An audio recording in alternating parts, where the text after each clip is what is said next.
From our Toronto studios, this is the Muslim News on Muslim Network TV. Assalamu alaikum, I'm Aylia Batool. Australian police are investigating the desecration of a Muslim cemetery following a deadly mass shooting at Bondi Beach on Sunday. This and more on today's show, so stay tuned. Civil rights and legal organizations have filed a federal lawsuit challenging an executive order by Florida Governor Ron DeSantis, labeling the Council on American Islamic Relations, or CAIR, a terrorist organization. This December 8th order also directs state and local agencies to deny the group and its supporters contracts, fundings, jobs, and public benefits. The legal challenge argues the governor exceeded his authority and violated the U.S. Constitution. The lawsuit was filed by Akil and Valentine, the CAIR Legal Defense Fund, the Muslim Legal Fund of America, and the Southern Poverty Law Center. In a joint statement, CAIR and CAIR Florida say the lawsuit is meant to remind the governor that he is bound by the Constitution. CAIR Litigation Director Lina Musri says no elected official can declare an American organization criminal by decree. She stressed that constitutional protections such as due process and free speech apply to everyone, regardless of political or religious views. Southern Poverty Law Center Legal Director Arthur Ago says the order attempts to portray American Muslims as threats. He said it fuels a long-standing culture of fear, adding that his organization will continue to defend CAIR's civil rights and advocacy work. Muslim Legal Fund of America Legal Director Mariam Uddin compares the move to past efforts by segregation-era governors to silence civil rights groups. Akil and Valentine say the case is about protecting the rule of law and preventing government officials from using their power to intimidate or silence the political dissent. Family members have identified Muhammad Aziz Umarzokov as one of the two students killed in Saturday's mass shooting at Brown University in Providence, Rhode Island. A gunman opened fire inside an engineering building on campus, killing 2 students and injuring 9 others. Police are still searching for the suspect. Umarzokov was an Uzbek-American student. His family described him as bright, kind, and compassionate. He dreamed of becoming a neurosurgeon. That dream began after he underwent major brain surgery as a child. The Uzbekistan Foreign Affairs Ministry confirmed his death. The American Uzbekistan Association said he was humble and generous and quietly helped others whenever he could. The second victim was 19-year-old sophomore Ella Cook. Her church in Alabama remembered her as faithful, grounded, and a positive presence. The mother of a 24-year-old man accused of involvement in a mass shooting in Sydney, Australia on Sunday has rejected police claims. She says she could not identify her son in images from the attack and believes he is innocent. Verena Akram, the mother of Naveed Akram, says she does not believe her son took part in the violence. She said she saw photographs from the shooting, but could not recognize her son in them. Verena also says Naveed called her on the day of the attack and spoke about swimming, eating out, and staying indoors due to the heat. The shooting took place during a Jewish Hanukkah celebration. Families and community members had gathered at a busy public beach when gunfire erupted. 15 people were killed. Meanwhile, Indian police said the suspect's father, Sajid Akram, was originally from the South Indian city of Hyderabad. He had lived in Australia for nearly 3 decades. Sajid Akram was shot dead by Australian police during the attack. Authorities say his son, Naveed, survived and is being treated in a hospital under police guard. Australian investigators have described the attack as a terrorist act inspired by ISIS. Australian police are investigating the desecration of a Muslim cemetery following a deadly shooting at Bondi Beach on Sunday. Local media reports several decapitated pig heads and animal remains were dumped at the entrance of a Muslim cemetery in the suburb of Neralan in Sydney. Police said they received reports of the incident early Monday morning. Officers attended the site and confirmed multiple pig heads had been left at the entrance. The remains were removed and disposed of, and an investigation now is underway. Police said inquiries are continuing and are treating the incident seriously. Al-Ahmed is being praised across Australia for his bravery during Sunday night's mass shooting at Bondi Beach in Sydney. The 44-year-old fruit seller and father of 2 young daughters intervened after gunfire erupted near a Jewish gathering along the Sydney beachfront. At least 15 people were killed before he acted.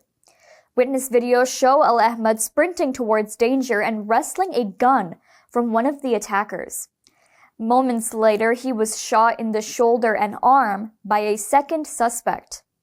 Al-Ahmed is being treated at St. George Hospital in Sydney. His lawyer says he has already undergone 1 surgery and faces further procedures. Doctors are closely monitoring his condition, with concerns he could lose his arm. Despite the pain, he has told families and friends he has no regrets and would do it again to save humanity. Originally from Idlib, Syria, Al-Ahmed moved to Australia in 2006 and became a citizen in 2022. Donations for his recovery have crossed more than $1 million. The scientific community in the United States is facing major disruption as the Trump administration is pushing sweeping changes to research policy and funding. According to a report published by the journal Nature, thousands of research grants at key agencies have been frozen or canceled. The move has triggered uncertainty across universities and sparked legal challenges over the future of federal research support. The administration also dismantled the U.S. Agency for International Development, detained some foreign scholars, and used funding pressure to influence university policies. Officials claim the measures were meant to restore public trust in science and cut what they described as ideological projects. Critics disagree. Universities such as Harvard filed lawsuits, while scientists and former health officials have warned that cuts could harm research into cancer, Alzheimer's disease, and climate science.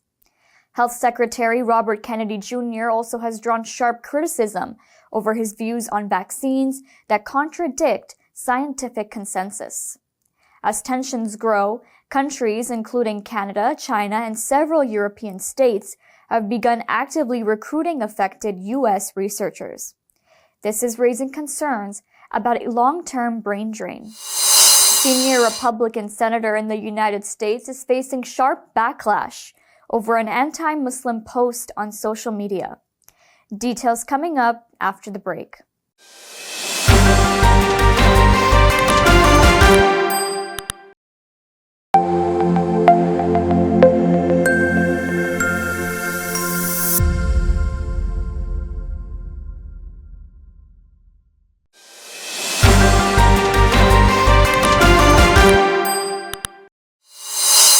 A senior Republican senator in the United States is facing sharp backlash over an anti-Muslim post on social media.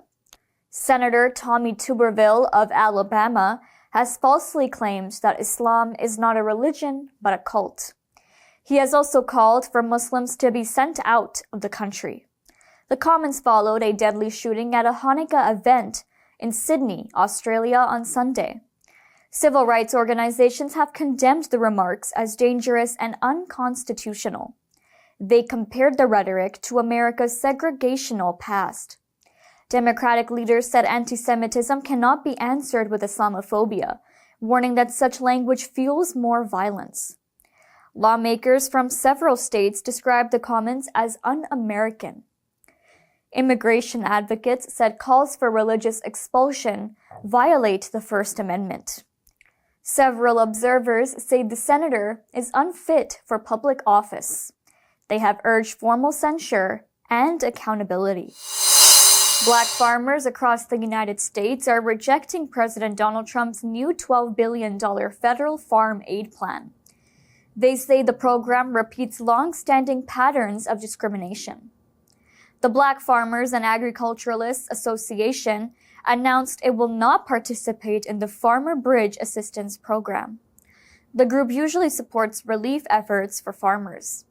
Its president, Thomas Burrell, said the plan is unacceptable given years of unequal treatment of African American farmers. He said past discrimination, denied access, and broken promises make trust impossible. The association argues the structure of the aid fails to address historic inequities in federal farm support. Many Black farmers, it says, have struggled to access USDA programs tied to enrollment rules and encourage reporting. Trump announced the aid package earlier this month. It is aimed at helping farmers cope with market disruptions and rising costs. Payments are expected to begin in late February of 2026. The U.S. Department of Agriculture say the program offers short-term relief for crop growers, but Black farming leaders says it does not reach those long excluded from federal assistance. Israeli soldiers shot dead a Palestinian teenager during a raid in the occupied West Bank. Local media say the incident happened Monday evening in the town of Tuku, east of Bethlehem. Wafa news agency reports that the victim was 17 years old. He was shot in the chest by Israeli soldiers during the raid. Tuku Municipal Council head Taiser Abu Mufre said Israeli forces stormed the town and deployed in its central areas. He said soldiers opened fire as residents reacted to the raid. The teenager was critically wounded and later died. Israeli forces did not immediately comment on the incident. Israeli forces and settlers have killed at least 1,096 Palestinians in the West Bank, including in East Jerusalem, since October 2023. Nearly 11,000 have been injured and about 21,000 detained. Last July, the International Court of Justice declared Israel's occupation of Palestinian territory illegal. The court called for the removal of all Israeli settlements in the West Bank and East Jerusalem. Israeli authorities have denied entry to a Canadian delegation seeking to visit the occupied West Bank. The group included 6 members of Canada's parliament and other civil society representatives. Approximately 30 Canadians were stopped on Tuesday at the LNB, also known as King Hussein Bridge in Jordan. The delegation was sponsored by the Canadian Muslim Vote, a registered non-profit group. It includes Liberal MPs Faris Al-Saud, Ikra Khalid, Aslam Rana, Gurbaks Saini, Samir Zuberi, and NDP MP Jenny Kwan. Members of the National Council of Canadian Muslims, or NCCM, and Justice for All Canada were also present. According to NCCM, Israeli officials asked delegates to sign a document declaring they were a threat to public safety. The group refused and was denied entry. Israel's coordinator of government activities in the territories, or COGAT agency, cited security reasons and lack of prior coordination. No specific threats were explained. The MPs had planned meetings with Palestinian families, refugee camps, and Palestinian Authority officials. NCCM called the move deeply troubling and questioned Israel's transparency. The incident adds to rising tensions between Canada and Israel following Ottawa's recognition of a Palestinian state in September. Israel is continuing to kill Palestinians, violating its ceasefire agreement with Hamas that went into effect on October 10th. This is also despite the Trump administration warning that it is investigating Israel's violations. The Israeli army says its soldiers shot and killed a Palestinian who crossed what it called a yellow line. The Palestinian Health Ministry said Israeli forces killed 2 people in the past 24 hours. A Hamas official accused Israel of blatant and dangerous violations that could undermine the ceasefire agreement. Separately, at least 1 Palestinian was killed, and several others were injured when part of a residential building collapsed in Gaza City during heavy rainfall. Rescue teams recovered one body from the rubble of a partially collapsed home in the Shati refugee camp. Several wounded people were pulled out alive. A newborn baby has died of hypothermia, health officials said. The victim, Muhammad Khalil Abu al-Khair, was just 2 weeks old. He died after his body temperature dropped sharply due to the cold. Officials say that at least 13 children have died in recent days as Storm Byron hits Gaza. Meanwhile, the International Criminal Court's appeal chamber has rejected Israel's challenge to the investigation into its genocide in Gaza.